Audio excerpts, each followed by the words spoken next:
नमस्कार, हून bill TV देख रहे हैं आप। मैं हूं आपके साथ विशालकर। खबरों की शुरुआत करेंगे बड़ी खबर से। चमोली में 24वां वन विकास मेले का आयोजन सीएम पुष्कर सिंह धामी करेंगे प्रतिभाग। सेमल डांडा क्रीड़ा मैदान पीपलकोटी में होगा कार्यक्रम। सीएम के दौरे को लेकर तैयारियां भी पूरी कर ली गई हैं। तो ये बड़ी खबर आप तक पहुंचा रहे हैं, जहां पर चमोली में 24वां वन विकास मेला का आयोजन किया जा रहा है। इसमें मुख्यमंत्री पुष्कर सिंह धामी भी शिरकत करेंगे और मुख्यमंत्री के दौरे को लेकर व्यवस्थाएं भी चाक चौबंद कर ली गई हैं। और संवाददाता योगेश आर्य हमारे साथ फोन लाइन पर जुड़ गए हैं। योगेश, क्या कुछ जानकारी मिल रही है, किस तरह के खास दौरे आज सीएम के रहने वाले हैं? विशाल, जिस तरह से देखा जाए कि मुख्यमंत्री पुष्कर सिंह धामी का नैनीताल और चमोली दौरा रहेगा, इसके साथ साथ देहरादून में भी उनके अनेकों कार्यक्रम रहने वाले हैं। अगर बात करें नैनीताल की, तो वीर बाल दिवस कार्यक्रम में शामिल होने जाएंगे नैनीताल में और वहां इस कार्यक्रम में शिरकत करेंगे। इसके साथ ही अगर देखा जाए तो जो दूसरे कार्यक्रम की अगर बात करें तो वो चमोली में है। पीपल कोटी में जो है वन विकास मेला जो है आयोजित हो रहा है, जिसमें प्रतिभाग करने के लिए मुख्यमंत्री पुष्कर सिंह धामी जो है जाएंगे, उसमें शिरकत करेंगे और वहां पर तमाम जो प्रदर्शनी है उनकी जानकारी लेंगे। इसके अलावा जो है वहां पर जो लोग मौजूद होंगे उनसे भी जानकारी लेंगे कि आखिरकार जो सरकार के द्वारा विकास कार्य चलाए जा रहे हैं उनका पर कितना जो है सफल यहाँ पर दिखाई पड़ रहा है। और इसके अलावा अगर देखा जाए तो फिर देहरादून में भी दो कार्यक्रम उनके लगे हुए हैं। और उसमें देखा जाए तो वीर बाल दिवस के चलते जो है कार्यक्रम जो है गुरु सिंह सभा आड़त बाजार में उनका कार्यक्रम है, जिसमें वे जाएंगे। इसके अलावा जो है मुख्यमंत्री कैंप कार्यालय पर शासकीय कार्य के लिए उपस्थित रहेंगे। तो आज दिन भर की अगर बात करें तो कई कार्यक्रम में मुख्यमंत्री पुष्कर सिंह धामी का दौरा लगा हुआ है। चाहे नैनीताल की बात हो, चमोली की बात हो, देहरादून की बात हो, तीन जनपदों में अलग अलग कार्यक्रम में आज शामिल होने वाले हैं। जी, लेकिन जब भी योगेश क्षेत्र में जाते हैं हम सीएम पुष्कर सिंह धामी, तो लोगों से भी मुलाकात करते हैं, किस तरह का फीडबैक लेते हैं वो उस दौरान? देखिए, जब जब मुख्यमंत्री पुष्कर सिंह धामी जो है अलग अलग जनपदों में जाते हैं, वहाँ कार्यक्रमों में शामिल होते हैं, कार्यक्रमों की रूपरेखा की जानकारी तो वो लेते ही हैं। इसके अलावा जो शासकीय कार्य हैं, इसके अलावा जो योजनाएं चलाई जा रही हैं, उनकी फीडबैक लेने का काम करते हैं। विभागीय अधिकारियों का फीडबैक भी वो लेने का काम करते हैं कि किस तरह की उनकी कार्यशैली है, किस तरह की भाषा शैली है, काम करने का तरीका कैसा है। तो उससे फीडबैक लेने के साथ साथ जो है जो योजनाएं सरकार ने चलाई है उनका क्रियान्वयन किस तरह से हो रहा है इलाकों में, उसकी जानकारी भी वे वहां पर मौजूद पदाधिकारी और जो जनप्रतिनिधि हैं उनसे लेने का काम करते हैं। तो निश्चित तौर पर जब जब उनका दौरा होता है तो वह दौरों के साथ साथ वह कार्यक्रमों में शामिल होने के साथ साथ अगर देखा जाए तो जो सरकार की योजनाएं हैं उनका फीडबैक लेने का काम जो है अवश्य करते नजर आते हैं। इसके अलावा लोगों से भी मिलते हैं, लोगों की बात भी सुनते हैं और उनके समस्याओं का निदान करने के लिए तत्काल अधिकारी को निर्देश भी करते दिखाई पड़ते हैं। जी जी बिल्कुल योगेश, बहुत शुक्रिया आपका तमाम जानकारी साझा करने के लिए। 2 दिवसीय नैनीताल दौरे पर पहुंचे सीएम पुष्कर सिंह धामी ने मॉर्निंग वॉक की। इस दौरान उन्होंने पुलिस और प्रशासनिक अधिकारियों के साथ शीतकालीन यात्रा और नए साल के दृष्टिकोण, पर्यटकों की सुविधा के लिए भी की गई व्यवस्थाओं की समीक्षा की। सीएम ने पार्किंग, बेहतर यातायात व्यवस्था सुनिश्चित करने पर अत्यधिक ट्रैफिक की स्थिति में वैकल्पिक रूट प्लान तैयार करने के भी निर्देश दिए हैं। इसके अलावा मुख्यमंत्री ने लोगों से भेंट कर सरकार की ओर से संचालित तमाम जन कल्याणकारी योजनाओं का भी फीडबैक लिया। साथ ही पर्यटकों से बातचीत कर प्रशासन की ओर से की गई व्यवस्थाओं की भी जानकारी ली है।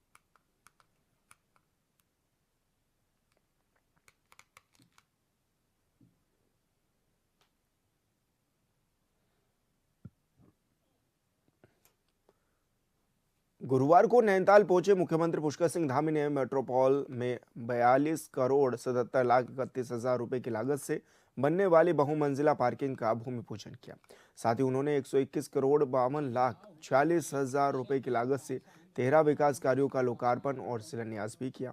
मुख्यमंत्री ने कहा कि सभी विकास कार्य जनपद नैनीताल के आधारभूत ढांचे को मजबूत करने और पर्यटन सुविधाओं को बढ़ाने, जन उपयोगी विकास कार्यों को आगे बढ़ाने और रोजगार के नए अवसर सृजित करने में महत्वपूर्ण भूमिका निभाएंगे।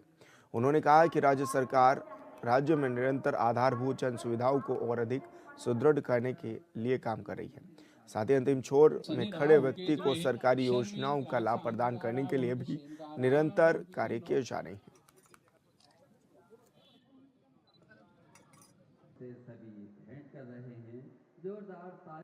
हम नैनीताल जनपद के अंतर्गत 121 करोड़ रुपए से अधिक की लागत की 12 महत्वपूर्ण विकास परियोजनाओं का लोकार्पण एवं आज हमने यहाँ शिलान्यास किया है, जिसके अंतर्गत आज हम एक और जहाँ इस क्षेत्र में पर्यटन को बढ़ावा देने के उद्देश्य से 29 करोड़ रुपए की लागत से सूखाताल झील के सौंदर्यीकरण कार्यों का लोकार्पण भी आज किया गया है।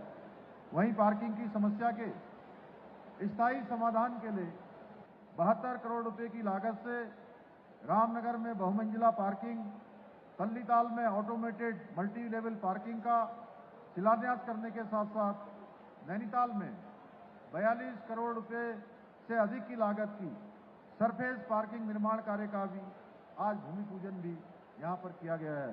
इसके साथ ही नैनीताल जनपद की विभिन्न विधानसभाओं में अनेक विद्यालयों के पुनर्निर्माण के कार्य, उसके साथ साथ अनेक जन कल्याणकारी योजनाओं का शिलान्यास भी किया गया है। मुझे पूरा विश्वास है कि इन सभी विकास परियोजनाओं से न केवल नैनीताल जनपद में पर्यटन को बढ़ावा देने में महत्वपूर्ण भूमिका होगी, बल्कि स्थानीय नागरिकों के जीवन स्तर को और बेहतर बनाने में भी इसका अहम योगदान होगा। भाइयों बहनों, ये हम सभी के लिए अत्यंत प्रसन्नता का विषय है कि नैनीताल की पावन भूमि पर 60 वर्षों के लंबे अंतराल के बाद शीतकालीन कार्निवाल का आयोजन इतने भव्य रूप में किया जा रहा है।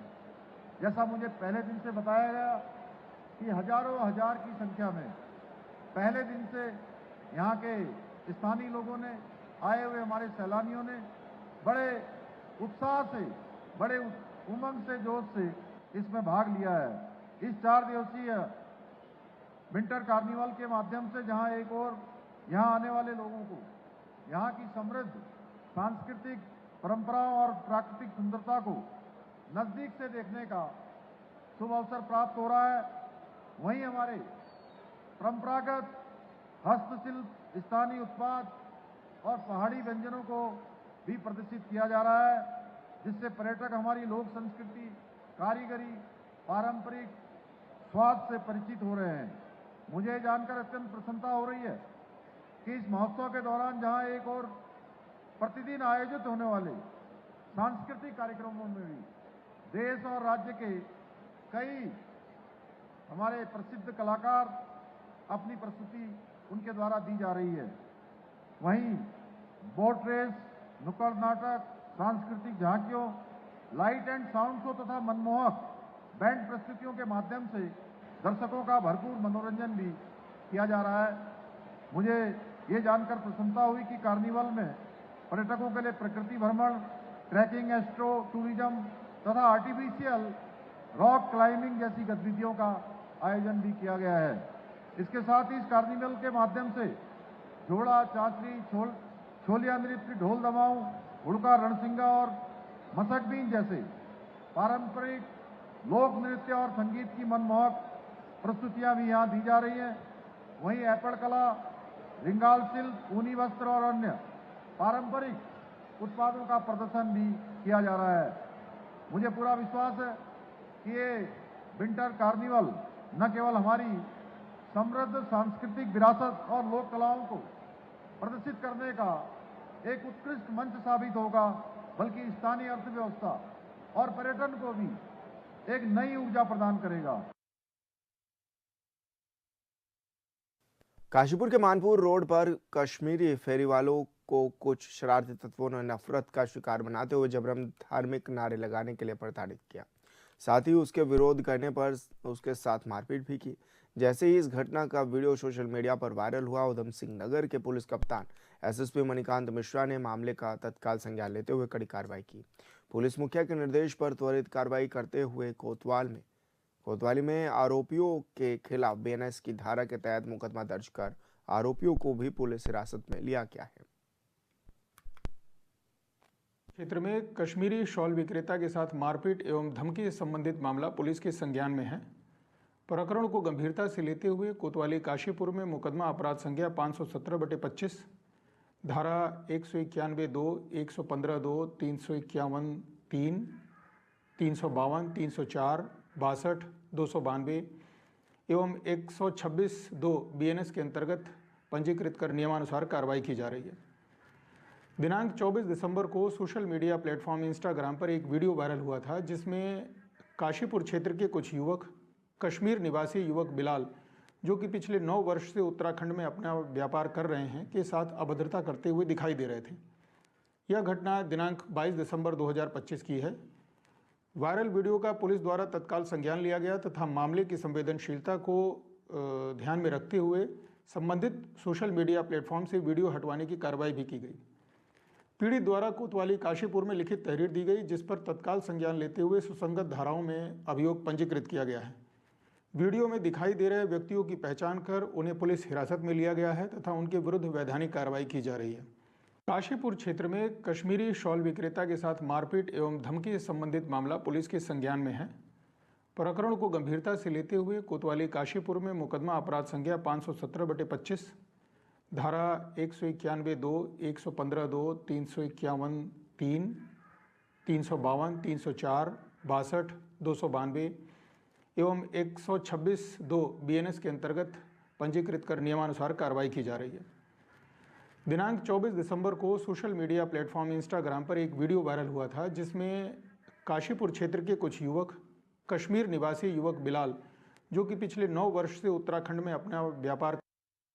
खबरों में आगे बढ़ेंगे। लक्सर फ्लाईओवर गोलीकांड में पुलिस को बड़ी सफलता हाथ लगी है। कुख्यात विनय त्यागी पर फायरिंग करने वाले दोनों आरोपी पकड़े गए, जिनके कब्जे से वारदात में इस्तेमाल हथियार बरामद किए गए हैं। खानपुर क्षेत्र के जंगल में खेत से पुलिस ने गिरफ्तारी की। बता दें कि खुलेआम ओवरब्रिज पर फायरिंग कर आरोपियों ने दहशत का माहौल फैलाया था। एसपी देहात शेखर चंद शिवाल के नेतृत्व में सर्च ऑपरेशन भी चलाया गया। दिन भर लगातार हमारी टीमों ने काम किया।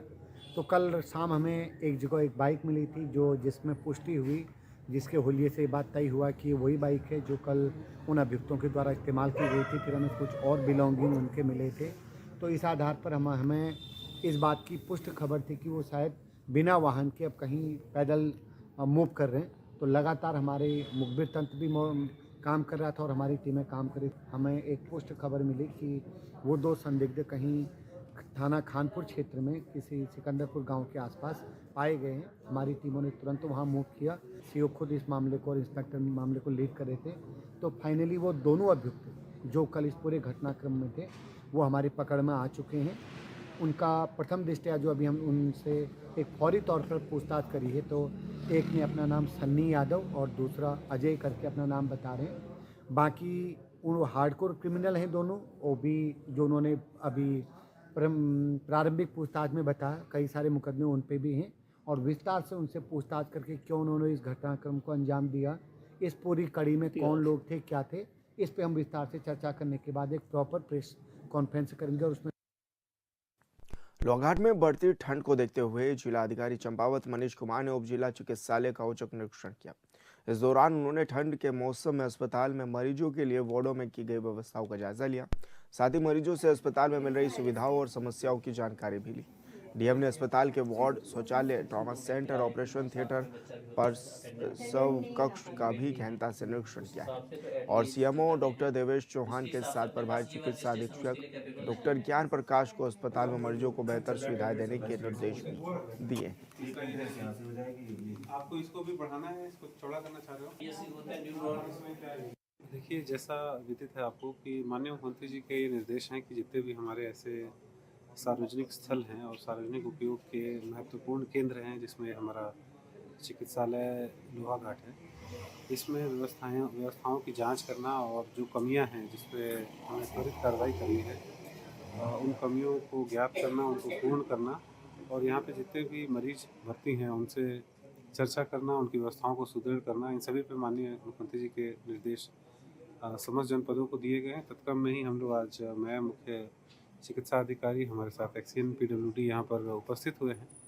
और यहाँ पे जो कमियाँ हैं, जैसे एक मांग की जा रही है कि OT जो है हमारे पास एक ही है, हमारे पास 2 OT की यहाँ आवश्यकता है और पर डे हमारे यहाँ फुटफॉल भी अच्छा है। यहाँ पे जो OPD है वो लगभग 200 से 250 लोग आते हैं और साथ ही यहाँ पे जो लेबर का है वो भी ठीक है। यहाँ पे अच्छा काम चल रहा है। यहाँ पे नए पेडियाट्रिशियन और एनेस्थीसिया के जो स्पेशलिस्ट हैं वो लोग भी यहाँ पर उपलब्ध हैं और पूरे इस क्षेत्र में साथ साथ यहाँ अवगत किया कि नेपाल के पंचेश्वर क्षेत्र को भी यहाँ पे लाभ मिलता है।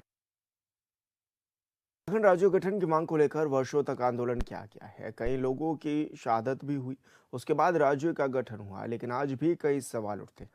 उत्तराखंड का गठन अटल बिहारी वाजपेयी के नेतृत्व वाली भारतीय जनता पार्टी की केंद्र सरकार के समय ही हुआ और ऐसे में आंदोलनकारियों के साथ अटल बिहारी वाजपेयी ने अलग राज्य को लेकर कई सपने देखे थे। आज उनकी जयंती पर उन्हें याद किया गया और दावा किया गया है कि आंदोलनकारियों के सपने पर राज्य में तेजी से विकास कार्य बढ़ रहा है।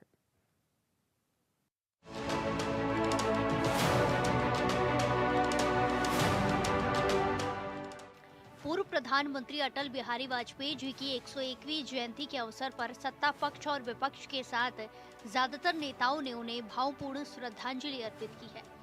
अटल जी को उनकी गरिमापूर्ण राजनीति और सर्वसमावेशी दृष्टिकोण के लिए दलगत राजनीति से ऊपर उठकर सम्मान दिया गया।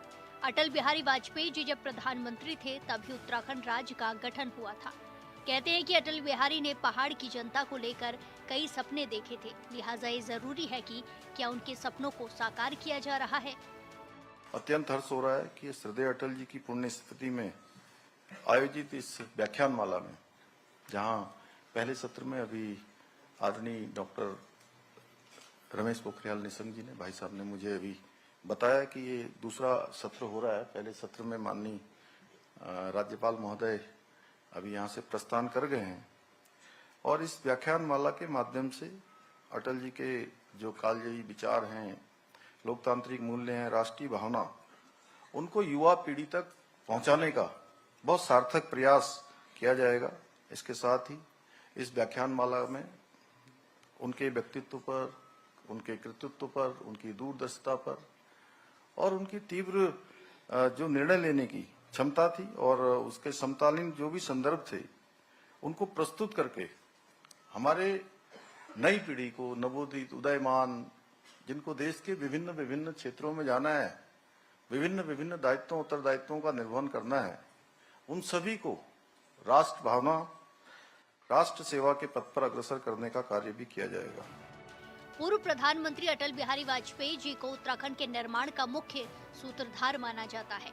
उन्होंने आंदोलनकारियों के वर्षों पुराने सपने को 9 नवंबर 2000 को अलग राज्य बनाकर पूरा किया। उन्होंने उत्तराखंड के विकास के लिए उसे विशेष राज्य का दर्जा दिया और औद्योगिक पैकेज की घोषणा की थी ताकि पहाड़ों में रोजगार के अवसर बढ़ सके। मौजूदा सरकार इसे लेकर कई तरह के दावे करती है, लेकिन आज भी कई सवाल हैं। भाइयों बहनों, श्रद्धेय अटल जी का संपूर्ण जीवन हम सब लोगों ने बहुत पढ़ा है, बहुत देखा है। उनको प्रधानमंत्री के रूप में भी देखा है। उनके अंदर एक अटूट राष्ट्रभक्ति थी। जैसा अभी विदुषी ने बताया कि उन्होंने कहा कि हमारी अस्थियों को भी कोई कान लगाकर सुनेगा तो उसमें से भी भारत माता का उद्घोष होगा, भारत माता की जय होगी। तो ये लोकतांत्रिक मर्यादाओं के लिए, मानवीय मूल्यों के लिए उनका जीवन जीवंत प्रतीक रहा, जो आने वाली पीढ़ियों के लिए सदैव एक प्रेरणा का स्रोत रहेगा। उन्होंने एक ओजस्वी कवि के रूप में भी अपने शब्दों के माध्यम से संवेदनाओं को स्वर देने का काम किया। एक प्रखर वक्ता के रूप में अपने विचारों से और तर्कों से अपने विरोधियों का भी सम्मान अर्जित किया। बीजेपी सरकार के मुखिया पुष्कर सिंह धामी कहते हैं कि पीएम मोदी के कुशल नेतृत्व में हमारी डबल इंजन सरकार अटल बिहारी वाजपेयी जी की प्रेरणा को आत्मसात करते हुए राष्ट्र को सशक्त, आत्मनिर्भर और समृद्ध बनाने की दिशा में अनेक ऐतिहासिक कार्य कर रही है।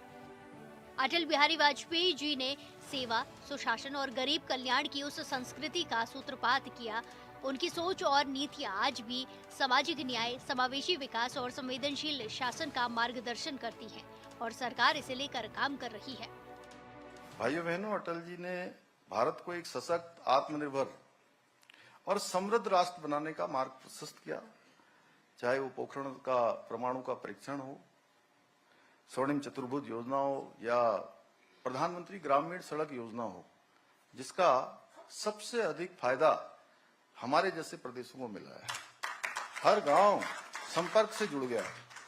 या दूरसंचार की क्रांति हो, उनके प्रत्येक निर्णय ने भारत को एक नई दिशा देने का काम किया और उन्होंने ही देश में सबसे पहले जो बहुत सारे दलों की सरकार चलाने का, गठबंधन की सरकार चलाने का पूरा कार्यकाल सफलतापूर्वक पूरा करके ये सिद्ध कर दिया कि यदि